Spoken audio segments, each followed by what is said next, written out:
देश के गृह एवं सहकारिता मंत्री श्रीमान अमित शाह, कैबिनेट में मेरे साथी अर्जुन मुंडा, श्रीमान पीयूष गोयल, राष्ट्रीय सहकारी समितियों के पदाधिकारीगण, अन्य महानुभाव, देवी और सज्जनों, आज भारत मंडपम विकसित भारत की अमृत यात्रा में एक और बड़ी उपलब्धि का साक्षी बन रहा है।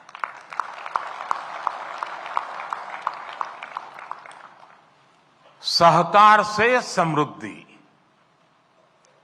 सहकार से समृद्धि का जो संकल्प देश ने लिया है, उसे साकार करने की दिशा में आज हम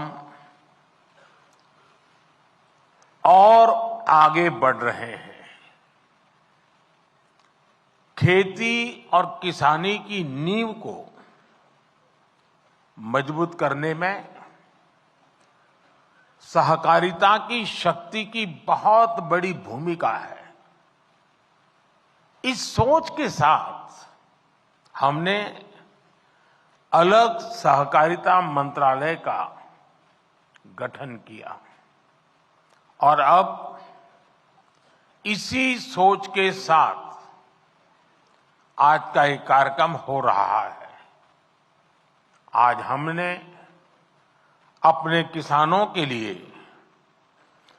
दुनिया की सबसे बड़ी स्टोरेज स्कीम या भंडारण स्कीम शुरू की है।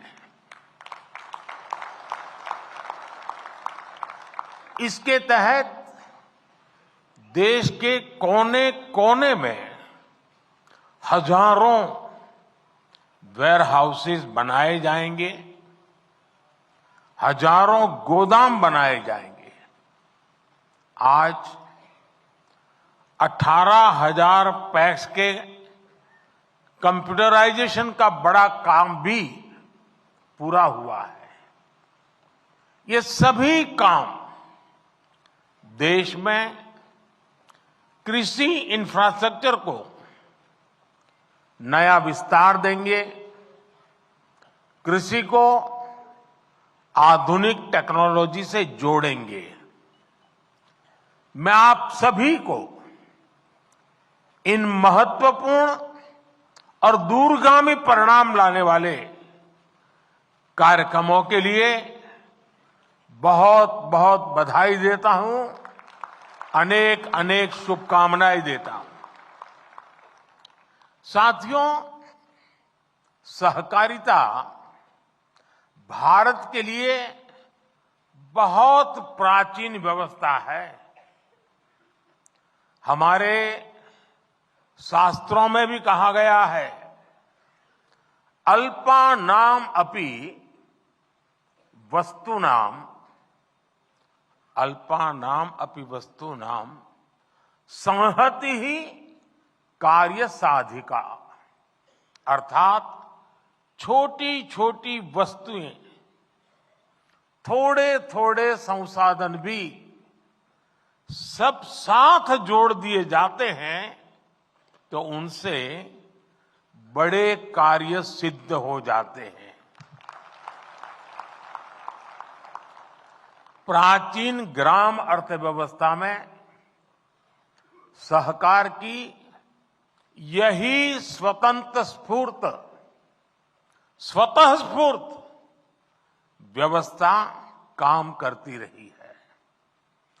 सहकार ही हमारे आत्मनिर्भर समाज का आधार हुआ करती थी। सहकारिता केवल व्यवस्था नहीं है, सहकारिता एक भावना है, सहकारिता एक स्पिरिट है। सहकारिता की ये स्पिरिट कई बार व्यवस्थाओं और संसाधनों की सीमाओं से परे आश्चर्यजनक परिणाम देते हैं। सहकार जीवन यापन से जुड़ी एक सामान्य व्यवस्था को बड़ी औद्योगिक क्षमता में बदल सकता है। ये देश की अर्थव्यवस्था के, खासकर ग्रामीण और कृषि से जुड़ी अर्थव्यवस्था के कायाकल्प का एक प्रामाणिक तरीका है। एक अलग मंत्रालय के जरिए हम देश के इस सामर्थ्य को और कृषि क्षेत्र की बिखरी हुई इस ताकत को ही एकत्र करने का भी ये भगीरथ प्रयास है। किसान उत्पाद संघ एफपीओ का एक बहुत ही महत्वपूर्ण उदाहरण हमारे सामने है। एफपीओ के माध्यम से आज गांव के छोटे किसान भी उद्यमी बन रहे हैं, अपने उत्पादों को विदेशों तक निर्यात कर रहे हैं। हमने देश में 10,000 एफपीओ बनाने का लक्ष्य रखा था। एक अलग सहकारिता मंत्रालय होने के उसका नतीजा ये है कि देश में 8,000 एफपीओ का गठन ऑलरेडी हो चुका है, कार्यरत हो चुके हैं। कई एफपीओ की सक्सेस स्टोरी की चर्चा आज देश के बाहर भी हो रही है। इसी तरह एक और संतोषजनक बदलाव ये आया है कि सहकारिता का लाभ अब पशुपालकों और मछली पालकों तक भी पहुंच रहा है। मछली पालन में आज 25,000 से ज्यादा सहकारी इकाइयां काम कर रही है। आने वाले 5 वर्षों में सरकार का लक्ष्य 2 लाख सहकारी समितियां बनाने का है। और इनमें एक बड़ी संख्या फिशरीज सेक्टर की सहकारी समितियों की भी होने जा रही है। साथियों, सहकारिता की ताकत क्या होती है, गुजरात में मुख्यमंत्री के रूप में मैंने इस ताकत को अनुभव किया है। गुजरात में अमूल की सफलता की गाथा आज पूरी दुनिया जानती है। हम सब दुनिया भर के बाजार में पहुंच चुके लिज्जत पापड़ के बारे में भी जानते हैं। इन सभी आंदोलनों को मुख्य रूप से देश की महिलाओं ने ही लीड किया है। आज देश में भी डेयरी और कृषि में सहकार से किसान जुड़े हैं। उनमें करोड़ों की संख्या में महिलाएं ही हैं। महिलाओं के इसी सामर्थ्य को देखते हुए सरकार ने भी सहकार से जुड़ी नीतियों में उन्हें प्राथमिकता दी है। आप जानते हैं कि हाल में ही multi state cooperative society act में सुधार लाया गया है। इसके तहत मल्टी स्टेट कोऑपरेटिव सोसाइटी के बोर्ड में महिला डायरेक्टर्स होना अनिवार्य कर दिया गया है।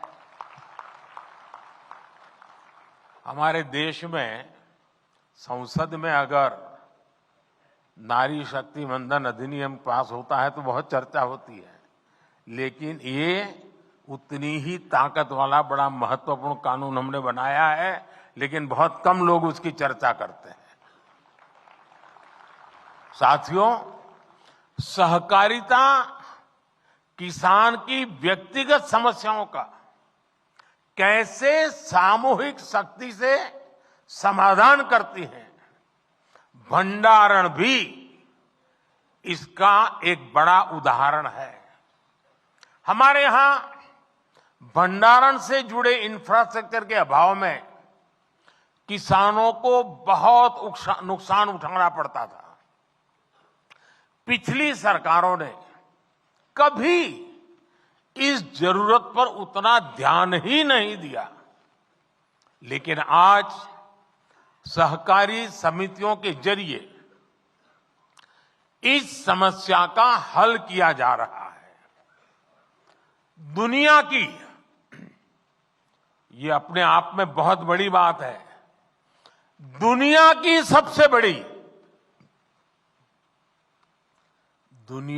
सबसे बड़ी भंडारण योजना के तहत अगले 5 वर्ष में 700 लाख मैट्रिक टन भंडारण की क्षमता तैयार की जाएगी। इस अभियान में 1.25 लाख करोड़ रुपए से ज्यादा का खर्च आएगा। इस योजना के पूरा होने पर हमारे किसान अपने उत्पादों को अपनी जरूरत के मुताबिक भंडारण में रख करके स्टोर कर पाएंगे। उन्हें बैंकों से ऋण लेने में भी आसानी होगी और वो सही समय पर, जब उनको ठीक लगे कि हां अब माल बेचने के लिए बाजार ठीक है, सही समय पर अपने उत्पाद को बाजार में ले जाकर बेच भी पाएंगे। साथियों, विकसित भारत के लिए भारत की कृषि व्यवस्थाओं का आधुनिकीकरण भी उतना ही जरूरी है। हम कृषि क्षेत्र में नई व्यवस्थाएं बनाने के साथ ही पैक्स जैसी सहकारी संस्थाओं को नई भूमिकाओं के लिए तैयार कर रहे हैं।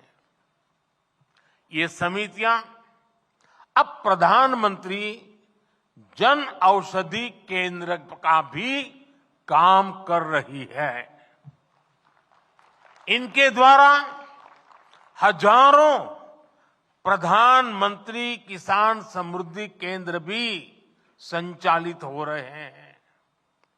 हमने सहकारी समितियों को पेट्रोल और डीजल के रिटेल आउटलेट में भी बदला है। कई समितियों पर एलपीजी सिलेंडर भी मिलने लगे हैं। कई गांवों में पैक्स पानी समितियों की भूमिका भी निभा रही है। यानी पैक्स की ऋण समितियों की उपयोगिता भी बढ़ रही है, उनकी आय के साधन भी बढ़ रहे हैं। यही नहीं, सहकारी समितियां अब कॉमन सर्विस सेंटर के तौर पर गांवों में आज बहुत बड़ा काम कर रहे हैं। बीते 10 वर्षों में इथेनॉल के प्रोडक्शन, खरीद और ब्लेंडिंग तीनों में कई गुना बढ़ोतरी हुई है। आज ये काम ज्यादातर चीनी मिलों के जिम्मे है और सरकारी कंपनियां उनसे इथेनॉल खरीदती है। क्या इसमें सहकारी समितियां नहीं आ सकती है क्या? जितनी ज्यादा आएगी उतना ही इसका स्केल और बढ़ जाएगा। दालों के इंपोर्ट को कम करने का, अब देखिए कृषि प्रधान देश धार बाल से ला करके खाते हैं। दालों के इंपोर्ट को कम करने के मामले में भी मेरे सहकारिता क्षेत्र के लोग बहुत बड़ा काम कर सकते हैं, अग्रणी भूमिका निभा सकते हैं।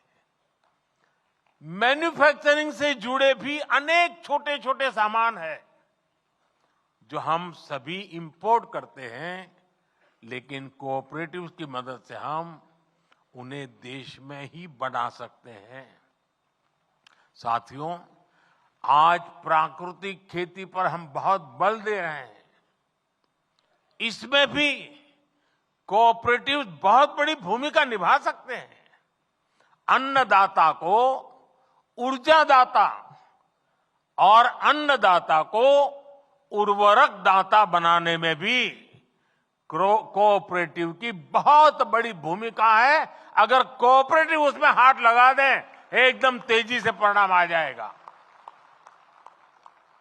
अब देखिए, रूफटॉप सोलर हो या फिर खेत की मेड़ पर छोटे छोटे सोलर पैनल लगाने हो, इसमें 50-100 किसान इकट्ठे होकर के एक सहकारी संस्था बना दे, मेड़ के ऊपर सोलर पैनल लगा दे और वो सहकारी संस्था बिजली पैदा करे, बिजली बेचे, किसान को भी बेचे, सरकार को भी बेचे। आसानी से सहकारी संस्थाएं काम कर सकती है। आजकल हम देख रहे हैं कि गोवर्धन योजना में बड़ी बड़ी मल्टीनेशनल कंपनियां आ रही हैं। ये ऊर्जा का बहुत बड़ा स्रोत बनने जा रहा है। क्या कोऑपरेटिव्स को इसमें पीछे रहना चाहिए क्या? वेस्ट टू वेल्थ का काम हो, गोबर से बायो सीएनजी बनाना हो, जैविक खाद बनाना हो, इन सब में सहकारी संस्थानों का विस्तार हो सकता है। इससे देश का खाद से जुड़ा इंपोर्ट बिल भी कम हो जाएगा। हमारे किसानों के, छोटे उद्यमियों के प्रोडक्ट्स की ग्लोबल ब्रांडिंग के काम में भी आपको आगे आना चाहिए।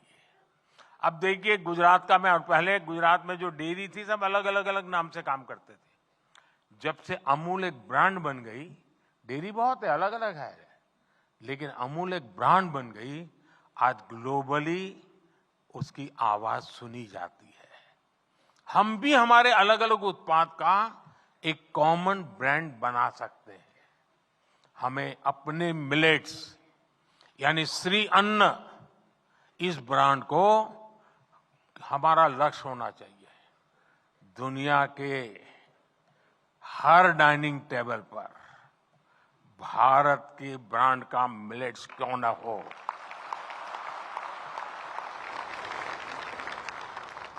इसके लिए कोऑपरेटिव्स को एक व्यापक एक्शन प्लान बना करके आगे आना चाहिए। साथियों, गांव की आय बढ़ाने में सहकारिता का बहुत बड़ा योगदान हो सकता है। हमने तो डेयरी सेक्टर में एक स्पष्ट बदलाव होते हुए देखा है।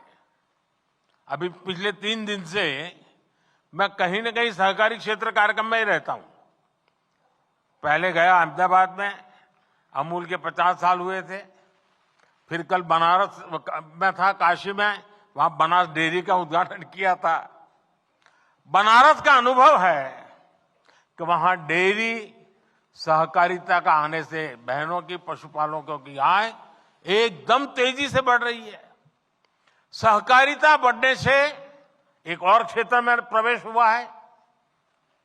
मैंने गुजरात के सहकारिता क्षेत्र के लोगों से आग्रह किया था कि आप शहद की दुनिया में आइए। हमने श्वेत क्रांति की, अब हम स्वीट क्रांति करें। और शहद के क्षेत्र में हमारे लोग आगे आए। शहद सेक्टर को किसान आज कितना लाभ उठा रहा है, ये भी आप जानते हैं। पिछले 10 वर्षों में शहद उत्पादन 75,000 मैट्रिक टन से बढ़कर अब लगभग 1.5 लाख मैट्रिक टन पहुंच चुका है। शहद के एक्सपोर्ट में भी 28,000 मैट्रिक टन से 80,000 टन की वृद्धि हुई है। 80,000 मैट्रिक टन की। इसमें नाफेड और ट्राइफेड के साथ साथ राज्यों की कोऑपरेटिव संस्थाओं ने भी बड़ी भूमिका निभाई है। इस दायरे को हमें और अधिक बढ़ाना है।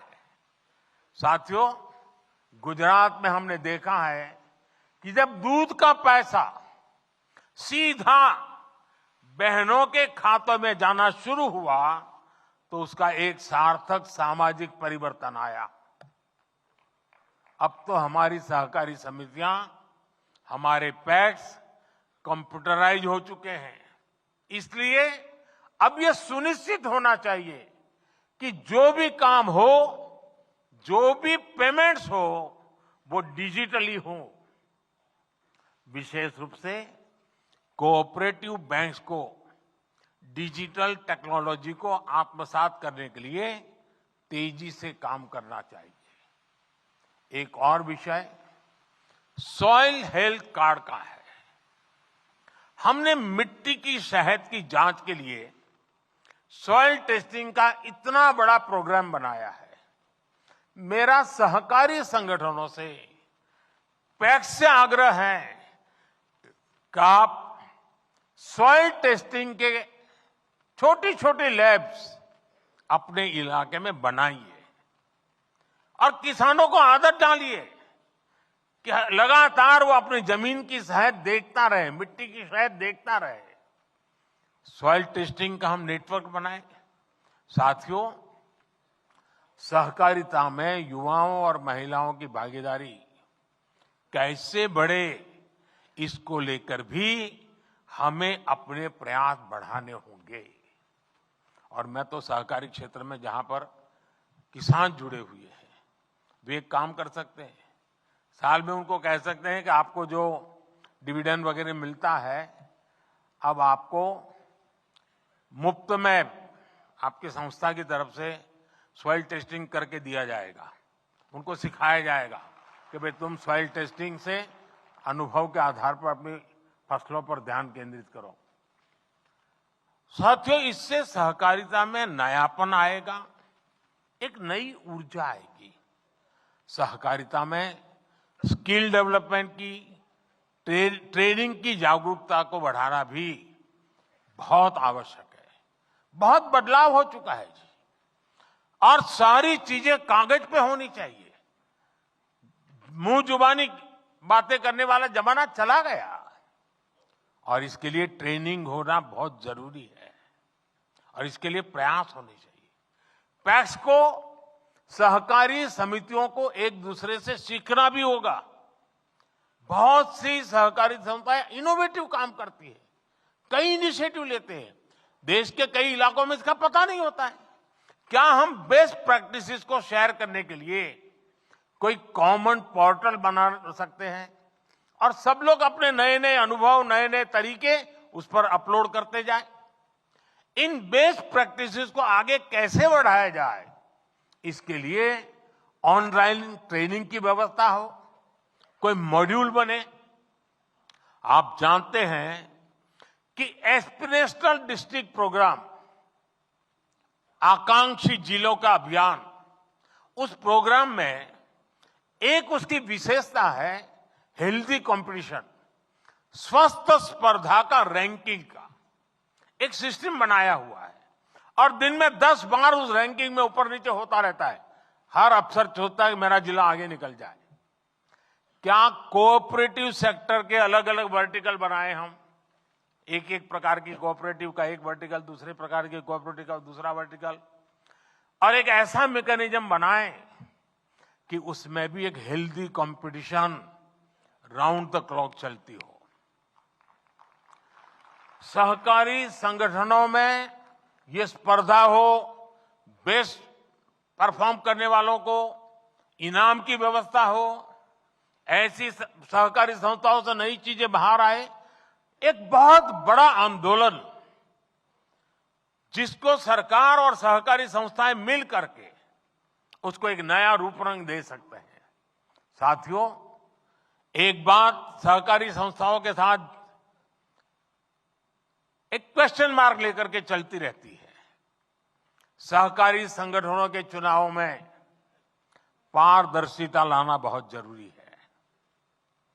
इससे लोगों का भरोसा बढ़ेगा, अधिक से अधिक लोग जुड़ेंगे। साथियों, सहकारी समितियों को समृद्धि का आधार बनाने के लिए हमारी सरकार उनके सामने मौजूद रही चुनौतियों को भी कम कर रही है।